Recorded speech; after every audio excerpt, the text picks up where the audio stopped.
Hello, everyone. My name is Nilufar Nasrallah, current MPP student and GSR at the School of Public Policy. We are launching our first ever interview series where we will be hosting guided discussions with agencies, regulators, and academics on the topic of climate change and how California's water is currently being affected. Climate change is already impacting water and other resources in California. It is projected that due to climate change, California is going to be experiencing more frequent, extensive, and intensive droughts, floods, wildfires, and extreme heat. Today, I would like to extend a warm welcome to our first guest, Lauma Willis, who is the General Manager of Santa Ana Regional Water Quality Control Board Water Agency. Please go ahead and introduce yourself. Well, thank you, Nilu.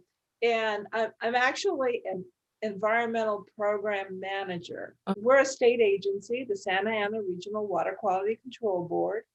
Our primary responsibility isn't focused on transporting water or drinking water that comes out of the tap. What we do is regulate discharges to surface and groundwaters. So that includes our ephemeral and perennial streams, lakes, coastal waters, rivers such as the Santa Ana River, and our groundwater aquifers. And in that way, the connection to drinking water is that some of these supplies, such as the groundwater supply and surface water supply that gets diverted for drinking water, we're there to protect the quality of those waters. And as a regulator, it's not as easily identifiable as to what our role is in terms of climate change mitigation and adaptation. So what we're doing is following up with our State Water Resources Control Board, the larger state agency up in Sacramento, and we have 9 regional boards located in the various regions. And they have promoted a resolution for us to integrate climate change into our work and primarily into our planning activities and our permitting activities to consider climate change in those aspects. Great, thank you so much. So let's go ahead and get started on the questions. What are some of the ways in which climate change has affected the Santa Ana Basin? And what do you think are the long-lasting effects on water? Well, one of the unique things about the Santa Ana region is that our boundaries overlap that with the Santa Ana Watershed Project Authority, SAPA. And SAPA has done a lot of research on climate change impacts in the region. So I would recommend folks to check out their One Water, One Watershed plan, oh wow, where they will discuss what those impacts are and how they're considering various measures to address those impacts to water. For us in the region, and just to clarify, we deal with parts of San Bernardino County, Northern Orange County, and Riverside County, that watershed that flows towards the Pacific Ocean. That's our extent of our region. And what are we looking at? Well, if you look at the mountains, such as up in the Big Bear area, we have a lot of recreational uses there in the summertime, but also in the wintertime. So the expectation is that with higher temperatures, we're not going to have as much of a snowpack for those recreational uses. And snowpack is one of the resources of providing water downstream to the different communities. And we're looking at temperature. We're going to see increases in the number of days over 90 degrees. There have been some studies done by UCLA in Southern Mhm. California that would be worth looking into for those who are interested in the topic. I believe Professor Hall was one of the lead researchers in that. So with higher temperatures, what we have are beneficial uses. And one of the beneficial uses is cold water habitat for Mhm. our fisheries. So as air temperature increases, there will be a likelihood of water temperature to increase, especially in our Mhm. more shallow streams. Yeah. And that will change our fisheries beneficial uses to more warm water habitat. I can talk all day, but those are just some of the high points. And for those who might not be familiar with our region, we do have the water quality control plan for the Santa Mhm. Ana River region, which we call the Basin Plan. In it contains our water quality standards, which Mhm. is a mixture of narrative and numerical water quality objectives to protect our surface and groundwaters, Mhm. designated beneficial uses. So that would be, like I mentioned before, warm water habitat, cold water habitat, recreational use within a water. We've got municipal water supply, Mhm. industrial supply, agricultural supply. So those are some of our beneficial uses. And then there's the state and federal anti-degradation policy to protect the more pristine waters from further degradation. When we Mhm. look at climate change, not only are we looking at temperature, but how are we dealing with our streams that are more vulnerable to flooding, or those that are intermittent or perennial, or rather ephemeral, is the Mhm. flow of the water that we're expecting during the winter season. How much of that's going to be available for the waterways that are within our region? Mhm. Those are just a little bit of the highlights. But if you were to go into the OWOW plan, SAPA did contract out to the US Bureau of Reclamation to evaluate the climate change. So that would be a wonderful resource for folks to investigate. Thank you so much for your input. What does the future of California's water look like with climate change progressing year by year with no preventative measures or regulations? What about the future of Santa Ana's water? Wow, that is a complex question. I think part of it is people think of water as water supply. Mhm. And there's a lot of work being done by our sister agency, the California Department of Water Resources, as part of their California water plan. And what are some of the adaptive measures that they are taking? We do have from our current governor, as well as our past two governors, various executive orders and resolutions that Mhm. direct state agencies to address climate change in their various programs, Mhm. whether it be for mitigation, and mitigation specifically meaning the reduction of greenhouse gas emissions versus adaptation. There was a study not too long ago that dealt with sea level rise to integrate what would be the impact of melting glaciers Mhm. to our water supply system, as well as to contributing to our coastal areas in terms of increasing sea level at a more rapid pace. And so Mhm. part of that research was funded by the state and was a collaborative effort with the states of Washington and Oregon. So that's just an example of what the state has been doing. There is a climate action group up in Mhm. Sacramento that involves various agencies in participating uh, on various sectors, whether it's for coastal and oceanic waters, Mhm. for agriculture, and the water energy nexus, the relationship of our use of energy and the relationship of our use of water, and how does one impact the other. So folks are working on it on the ground. And in terms of our region, we're looking at how to integrate it more fully into our programs.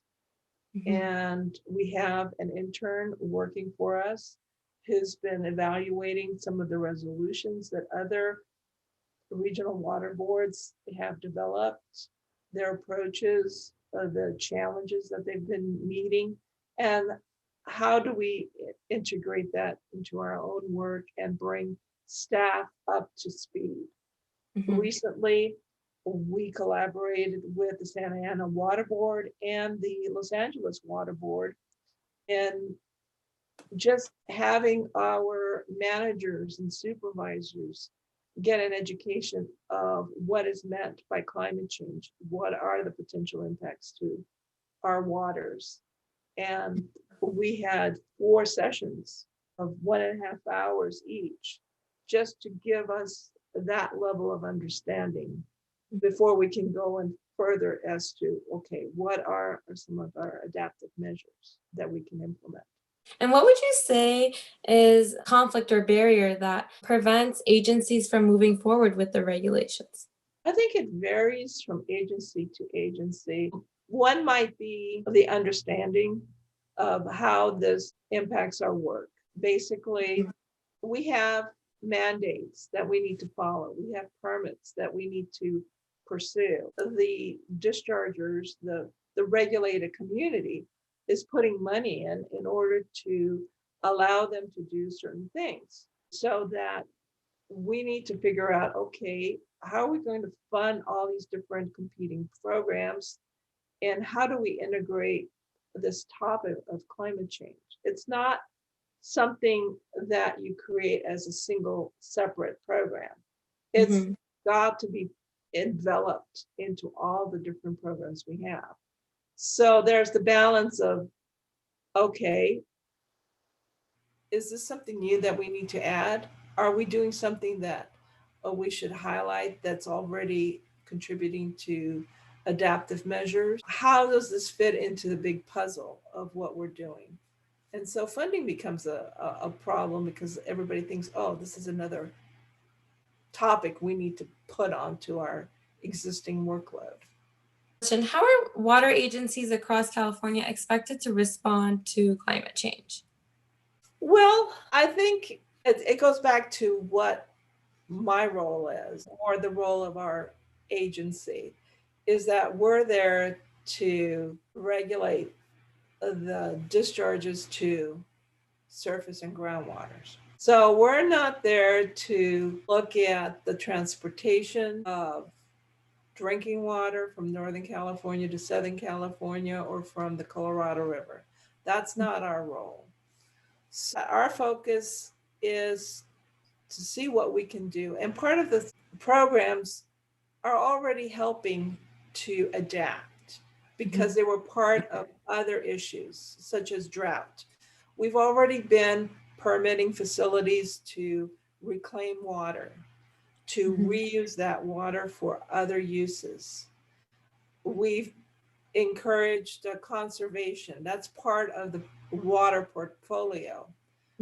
We primarily look at regulating the discharge of wastewater. So that's that water that goes down your tap, your shower, your toilet, goes to a wastewater treatment facility, and they have to treat that water to a certain level and meet our water quality standards before they can discharge to a land and percolate to the ground, or discharge to a surface water, such as a stream or a lake. As part of their water portfolio, we're looking at, well, can you reclaim that water? And a lot of the agencies are already doing that.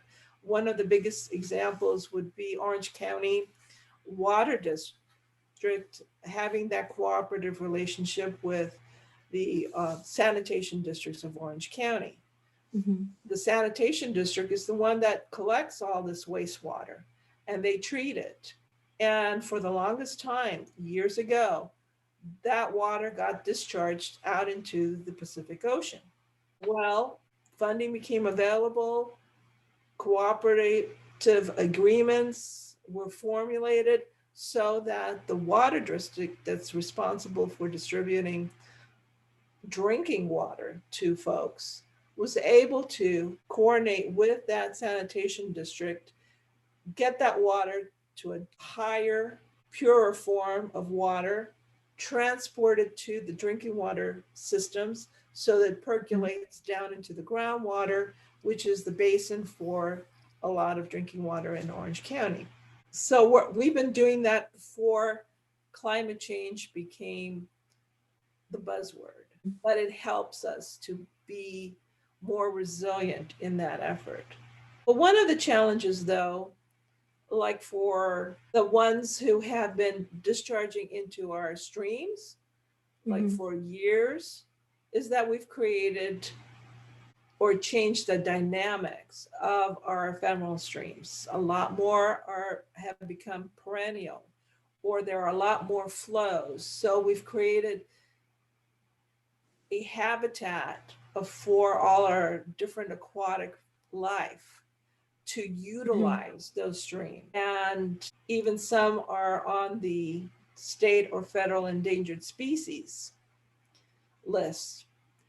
And now, as more inland communities want to reclaim this water so that they have a more resilient water portfolio, they need to pull back, and then you have less water for those streams. So there's a dichotomy occurring. Are we going to protect those streams? Are we going to protect the beneficial uses associated with aquatic habitat? Or are we going to go and reclaim all this water so that it can be utilized by our local cities?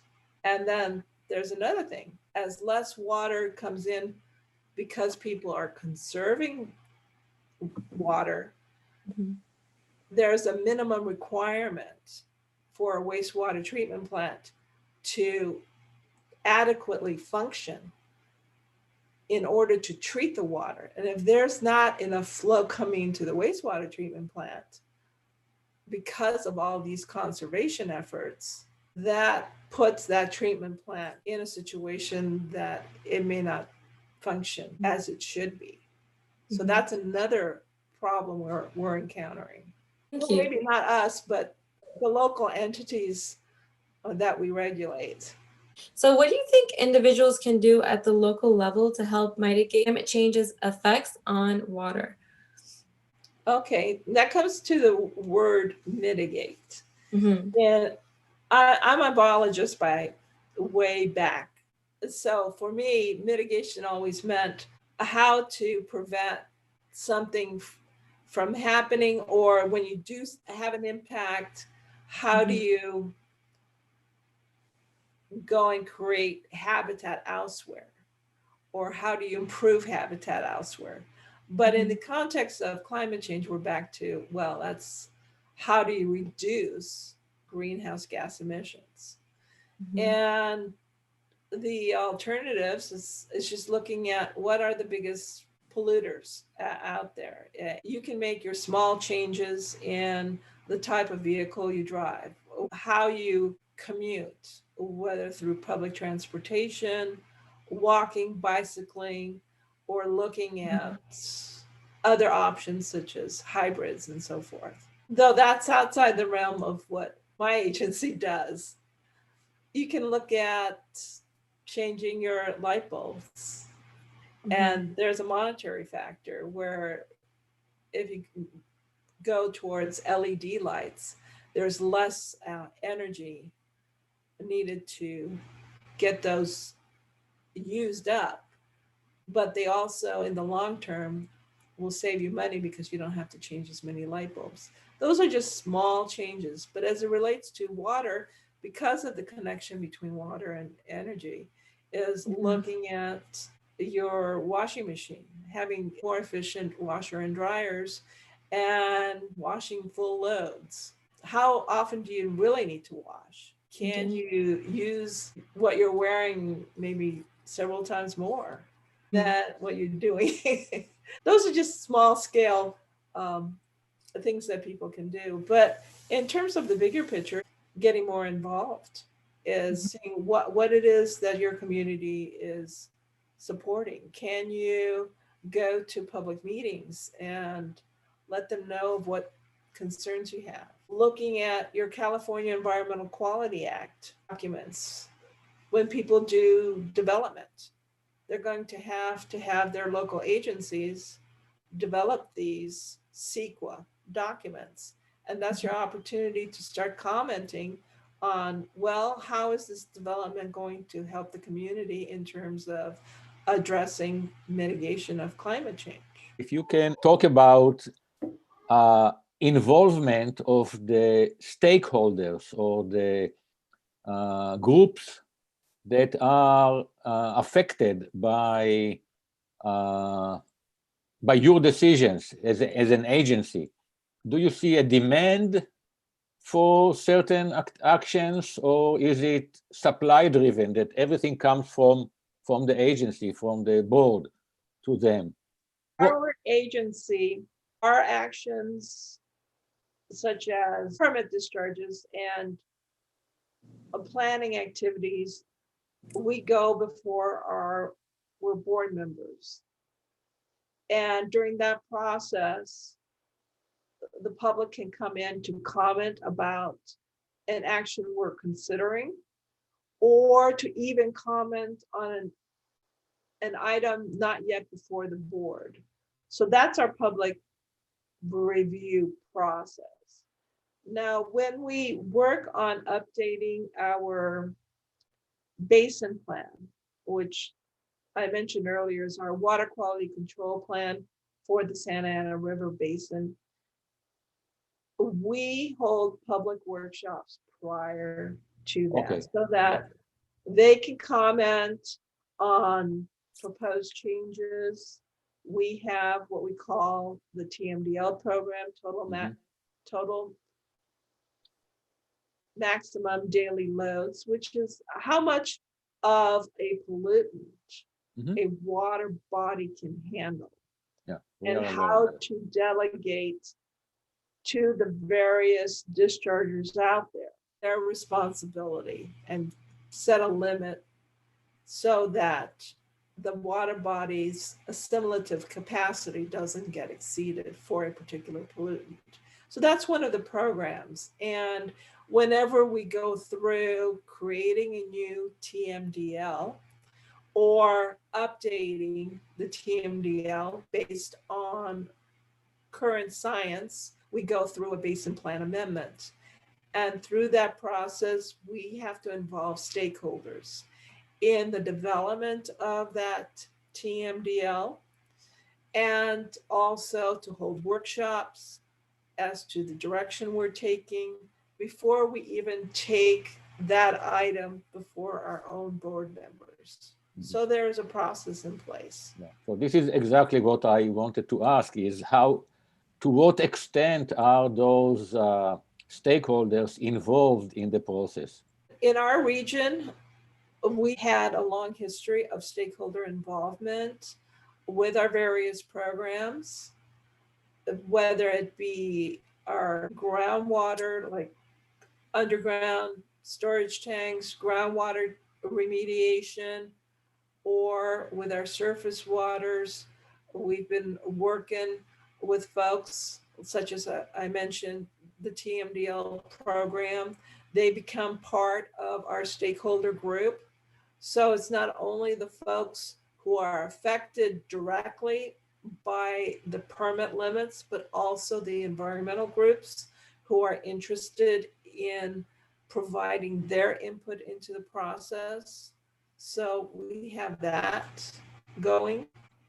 I know that in some cases, I'm not familiar with the Santa Ana watershed case, that sometimes the TMDL level is subject to negotiations. And on one hand, there are the scientific reasoning or the scientific facts for a certain level, but on the other hand, there are the economic impacts on the stakeholders. And then depending on the political power of the stakeholders, there is a negotiation process that tries to modify the level of the TMDL. So I don't know, I'm not going to ask, but I know that in some cases, this is how it is done. Yeah, stakeholders are heavily involved in our TMDL program. And what we do have to rely on science, but we also have to rely on feasibility. Yeah. Okay. As to whether we can have implementation plans that will achieve our ultimate goal, which is to improve water quality. Yeah. So that's kind of like a side topic that not really directly related to climate change, but definitely something that we have to figure out how that impacts our scientific studies, because it could be that some water quality standards might need to be changed in the future if we are to maintain certain beneficial uses. But all that is part of the public process. And we don't make the final decision, whatever the stakeholder groups decide, and we finally take a product, we take it before the board through a more formal process. And our board members have been pretty good about asking questions of staff and of the other stakeholders before they make a final decision. Thank you. But yeah, the pressures are out there. You can't satisfy everybody. There's a balance between total protection and economy in a way, because we're all payers. Thank you. How do you collaborate in the context of climate change with the other regions? Have you seen increase in collaboration? If any, what is the state role in helping and mitigating the climate change effects? Have you seen increased involvement from the State Water Resources Control Board specifically? I did mention earlier that in our region, we did collaborate with our two sister agencies, the San Diego and the Los Angeles water boards, in educating our own managers as to what are the implications of climate change, what are some of the potential impacts. We've had discussions on hypoxia, on the ocean acidification, the temperature links to our other facets of water quality. So we have talked about that. We just finished our last workshop in October. And what we're going to do is set up a subset of all of the three regions so that we can share our experiences and see where we want to go with integrating those concepts into our regulatory permitting world. We do have to consider climate change as part of our permitting process. It's whether we can establish a step-by-step way of approach. We're still formulating that. We're probably in our region not as far ahead in terms of developing our own resolution. But as I mentioned earlier, we do have the Santa Ana Watershed Project Authority, which encompasses the same geographic area as our own water board. And so that analysis has already been done. There are resource management strategies that water agencies are able to integrate. We're also a member of what they call the CTAG, our Southern California Coastal Water Research Project, based in Orange County, involves various regions as well as the state board to look at not only studies on stormwater and wastewater issues, but specific studies that deal with climate change. They were funded in Region 4, which is the Los Angeles Water Board, to look at what are the impacts to streams in the Los Angeles area, which encompasses the coastal Los Angeles and Ventura counties. And that information is being shared with some of the other regions. Statewide, we hold meetings with our partners up in Sacramento, as well as the other water boards, and talk about what the other regions are doing in terms of their priorities as integrating adaptive measures into their various programs. Thank you very much. Yeah, and just to let you know, I did come from previously from the Department of Water Resources, and they're more ahead of a lot of agencies, primarily because they are the water supplier. Yes. They're the ones who transport water from Northern California down to the Central Coast and Southern California. So they've had to deal with not only the impact of the water supply, but also the impact of their operations in terms of greenhouse gas emissions. So they developed early on a climate action plan to reduce those emissions. They had heavily invested as part of a state agency going over to Nevada for a coal-fired power plant. So while I was working over there during that time, they've divested from that coal-fired power plant to something that is much less greenhouse gas intensive, more into natural gas, such as the Lodi Energy Recovery Plant up in Northern California.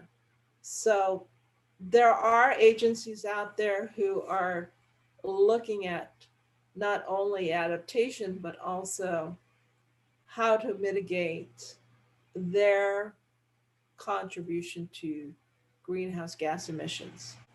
Thank you very much. I think, Ariel, do you have any other questions? No. Yeah. I Really, decided to have in the interview only one question. Okay. It's a complex issue, definitely. And we can talk all day about the various nuances and such. I think basically being proactive, looking at your individual contributions, and then getting involved with your community.